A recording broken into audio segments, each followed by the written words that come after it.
안녕하세요. 까치살모입니다. 이번에 9월 4일에 2025 무인기 기술교류회가 열렸는데요. 이 자리에서 대한항공이 KUS FX라는 새로운 무인기를 선보였습니다. 이 무인기는 기본적으로 바로 KF-21과 멈티로 합동작전을 하는 무인기입니다.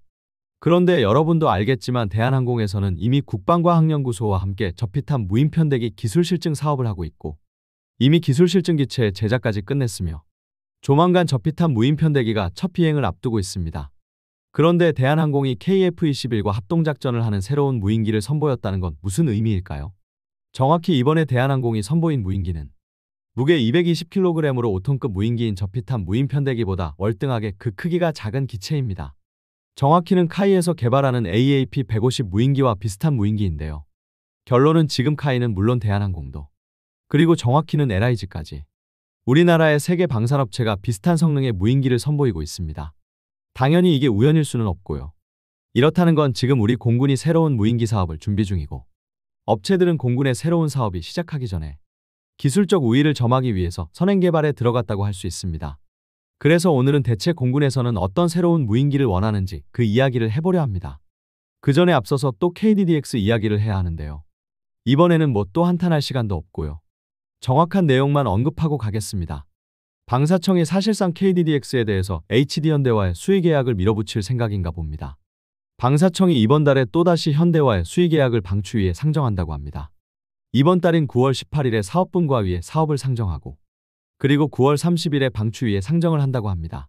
그러나 여러분도 알겠지만 방사청은 저번에도 수의 계약을 상정했지만 사업분과위의 민간위원들이 전원 반대를 해서 사업분과위를 통과하지 못했는데요.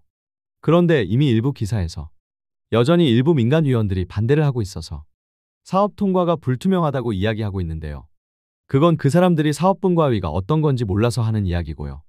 일부 민간위원들이 반대를 한다고 해서 사업이 통과되지 못하는 건 절대로 아닙니다. 기본적으로 사업분과위는 25명의 위원들로 구성되고 그중에 정부 측 위원이 19명이고 민간위원이 6명입니다. 그리고 사업 통과는 가반수만 넘으면 가능합니다. 그래서 분명 저번에도 정부 측 위원 19명이 찬성을 하고 있어서 그대로 통과시킬 수 있었습니다. 그런데 문제는 저번에는 민간위원 6명이 전원 수의 계약을 반대했다는 것입니다. 민간위원 전원이 반대하는 상태로 사업을 어거지로 통과시키면 어떤 일이 발생을 하겠습니까? 당연히 뒷말이 나올 수밖에는 없겠죠. 그래서 저번에는 통과를 시키지 못한 건데요. 그런데 이번에는 일부 민간위원들이 방사청의 의견에 동의했다고 합니다. 분명 여전히 모든 민간위원들은 수의 계약을 반대하지만 일부 위원들이 더 이상 사업을 지연시켜서는 안 된다는 방사청의 주장에 동의했다고 합니다. 분명 일부 민간위원들은 여전히 수의 계약을 반대하고 있지만요. 이번에는 일부 민간위원들이 찬성 쪽으로 돌아섰기 때문에 기사에서 나온 것처럼 민간위원 몇 명이 반대한다고 사업이 통과되지 못하지는 않습니다. 그래서 일부 기사와 다르게 이번에는 사업분과위를 통과할 것으로 보입니다. 그러나 여러분도 예상을 하겠지만 과연 이 사업을 수의 계약으로 밀어붙이면 한화가 가만히 있겠냐는 게 가장 문제인데요. 그래서 저번에 제가 이야기한 것처럼 방사청에서 이미 한화를 회유하기 위해서 상세 설계에 한화를 참여시키지는 않겠지만 상세 설계 검토에는 한화를 참여시켜서 한화가 상세 설계를 바로 받아볼 수 있게 한다고 했었는데요.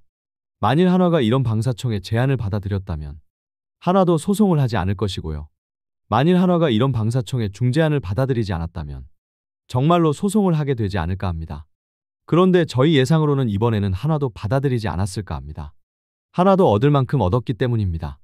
결론은 원칙은 기본 설계를 한 현대가 수의 계약으로 상세 설계와 초도함 건조를 하게 되고 한화는 이번 안부터 사업에 참여해야 하고 그리고 현대에게 기술료를 지불하고 KDDX에 대한 기술 이전을 받아야 하는데요.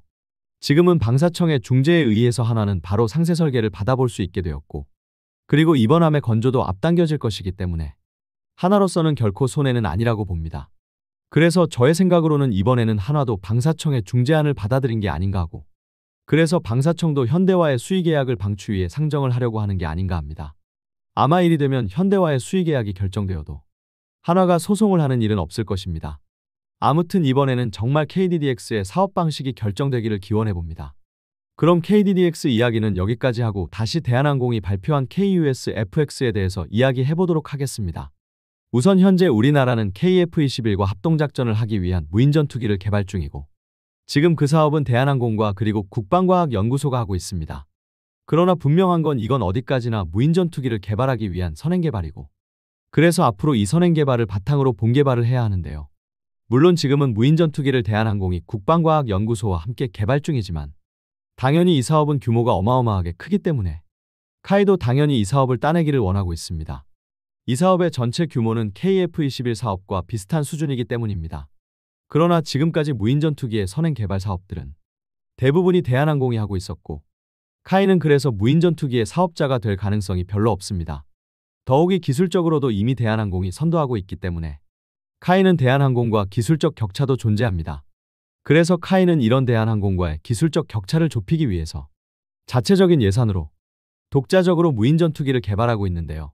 그러면서 한편으로는 카이에서는 무게 150kg급 소형 무인 전투기의 개발을 제한하게 됩니다.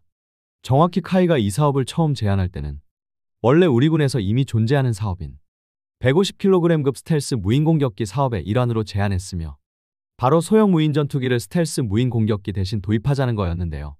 그러나 스텔스 무인 공격기는 카이가 주장하는 개념의 기체와는 완전히 개념이 다른 기체였습니다. 이 기체는 우리나라에서도 운용하는 자폭형 무인기인 이스라엘의 하피와 비슷한 형상의 기체이고, 엄밀히 말하면 이란의 샤헤드 드론과도 비슷한 무인기입니다. 그래서 이 무인기는 프로펠러로 가동되고 북한 상공에서 오랫동안 머물다가 북한의 탄도미사일 이동식 발사대를 발견하면 공격하는 무인기입니다. 그래서 제가 저번 영상에서도 카이의 제안은 전혀 현실성이 없다고 이야기했는데요. 그런데 이번에 대한항공도 카이와 거의 유사한 소형 무인 전투기를 선보임으로 인해서 이게 단순하게 카이 혼자만의 제안은 아니고 결론은 두 회사가 비슷한 제안을 하고 있다는 건 조만간 이런 무인 전투기에 대한 공군의 소요 제기가 있을 거라는 의미이기도 합니다. 한마디로 말해서 공군에서 새로운 무인 전투기에 대한 사업이 시작될 거라는 이야기입니다. 그래서 오늘은 바로 이 새로운 소형 무인 전투기 사업에 각 회사들, 그러니까 대한항공과 카이, 그리고 엄밀히 말하면 LIG까지 세 회사들이 제안하고 있는 제안 모델을 비교해 볼 것이고, 그리고 각 회사들의 제안 모델을 통해서 우리 공군이 원하는 무인 전투기가 어떤 것인지 생각해 보는 시간을 가져볼까 합니다. 우선 시작하기에 앞서서 이번 영상은 비제한국의 김민성님의 기사를 참조했음을 이야기하고 시작하도록 하겠습니다. 우선 첫 번째로 이번에 대한항공이 선보인 KUS-FX. 이 무인기는 대한항공이 선보인 소모성 무인 전투기의 두 번째 모델인데요.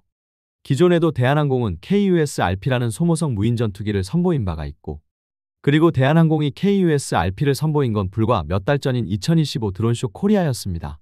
한마디로 말해서 대한항공은 불과 몇 달 만에 새로운 소모성 무인 전투기를 선보인 건데요. 그럼 이번에 선보인 기체는 기존과 어떤 차이가 있느냐라고 했을 때 쉽게 이야기해서 날개가 접힙니다. 기존 기체는 날개가 접히지 않았는데 이번에 선보인 기체는 날개가 접힙니다.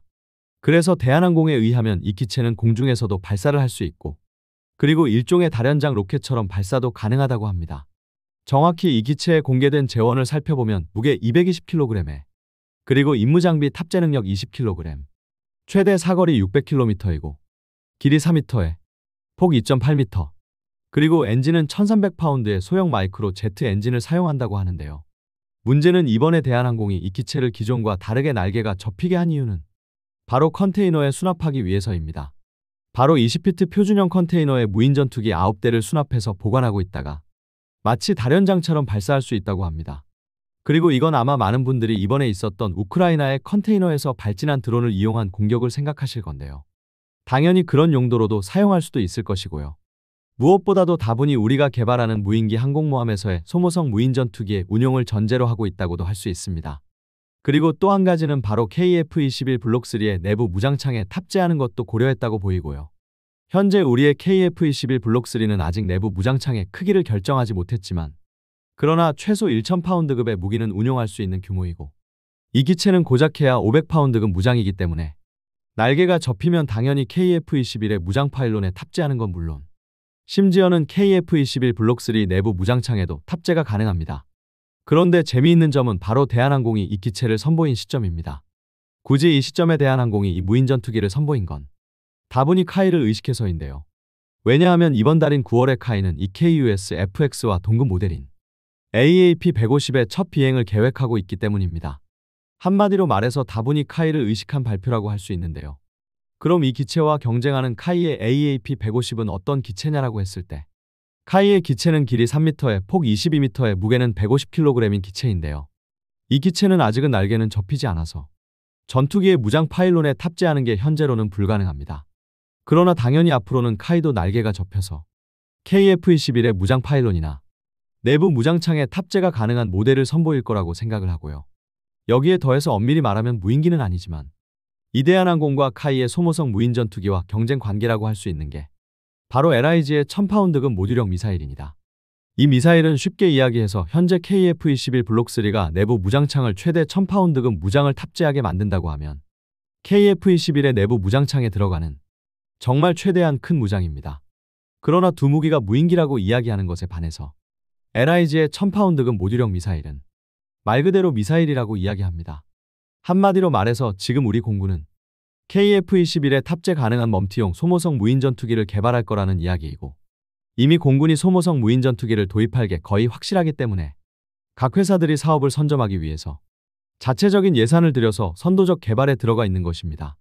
그리고 여러분이 보시면 알겠지만 지금 이 사업의 후보로 거론되는 건 단순하게 무인기만이 아니라 LIG의 1000파운드 모듈형 미사일도 포함되어 있고, 결론은 이 소모성 무인 전투기는 미사일과 무인기의 특징을 전부 가지고 있는 무기라는 이야기입니다.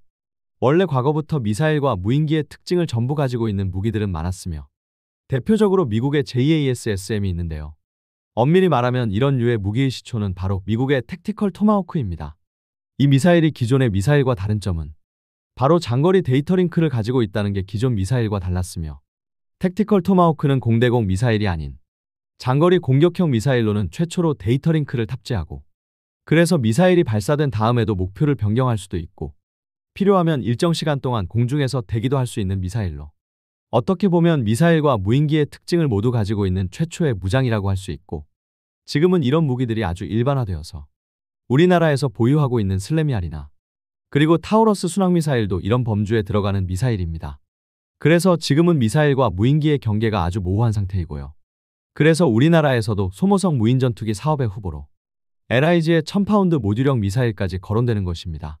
결론은 앞으로 미사일이나 무인기의 구분 없이 이런 무기에 AI를 탑재해서 스스로 판단하고 스스로 목표를 찾아서 공격하게 하는 게 아주 일반화될 것입니다. 그리고 저번에 제가 우리나라의 초음속 대한미사일은 분명 문제가 있고 그래서 사업이 취소된 건 당연하다고 하니까 많은 분들이 저에게 강력히 항의를 했는데요.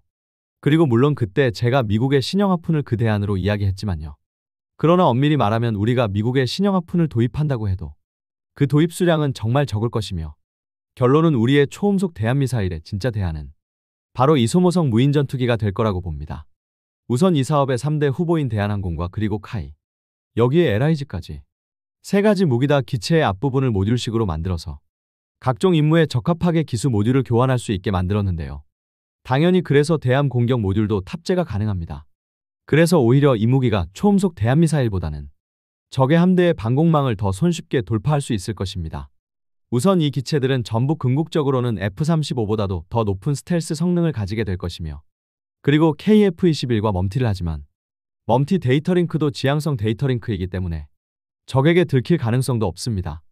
그래서 상대적으로 적에게 탐지될 가능성이 높은 초음속 대한미사일과 다르게 정말 이 기체들은 적이 전혀 탐지를 할 수 없을 것입니다. 물론 당연히 무게 900kg대인 초음속 미사일과 달리 이 무인기들은 크기가 훨씬 작고 그래서 위력도 떨어지기 때문에 한 발로 적 함선을 침몰시킬 수는 없겠지만, 현대전에서 이 정도의 무기라고 해도 적 함선을 침몰시킬 수는 없어도 적 함선의 핵심 자산인 레이더 등은 무력화시킬 수 있고, 그럼 적 함선은 전선에서 이탈하거나 아니면 우선 적 함선의 교전 능력을 이 무기로 무력화시키고 극초음속 대한미사일 등 후속 공격으로 얼마든지 침몰시킬 수 있기 때문에 엄밀히 말하면 초음속 대한미사일의 진정한 대안은 이 소모성 무인 전투기가 될 거라고 봅니다. 한마디로 말해서 이 무기는 정말 만능이라고 할 수 있습니다.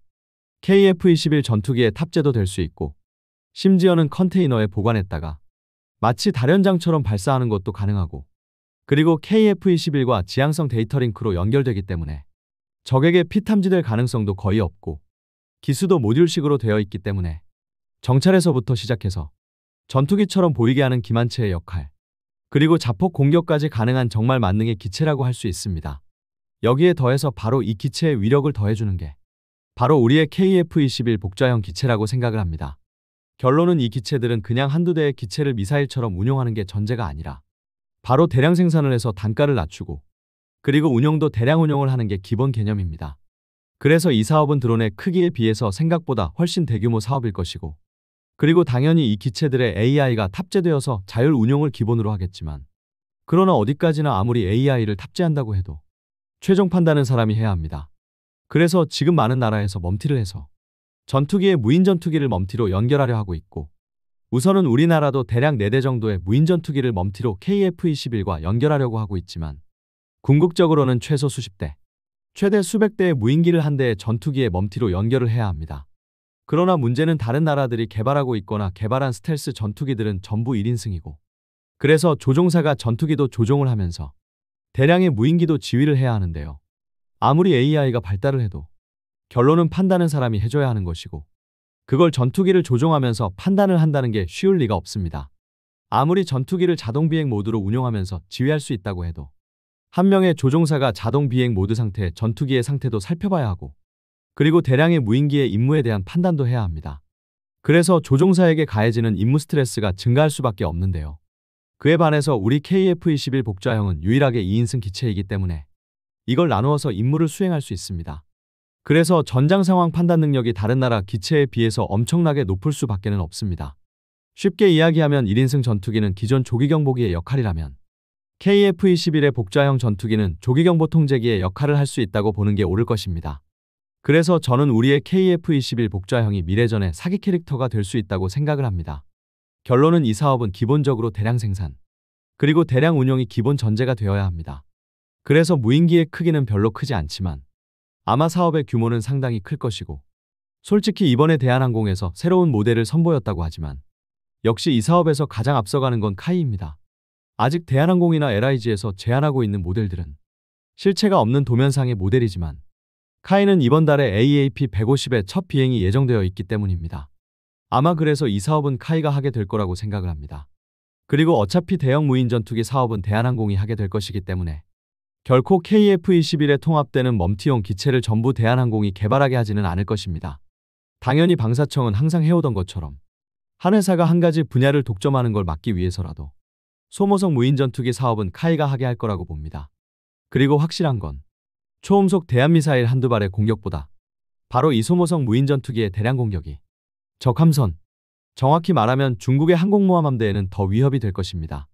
그리고 어차피 이런 류의 무기는 우리만 개발하는 것도 아니고 이미 전 세계 여러 나라들에서 동시다발적으로 개발 중입니다.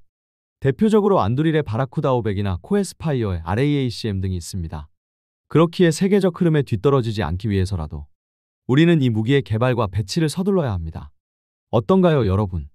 여러분이 보기에는 소모성 소형 무인 전투기가 미래 전장의 모습을 완전히 바꾸어 버릴 수 있다고 생각을 하시나요? 이상 영상 봐주셔서 감사합니다.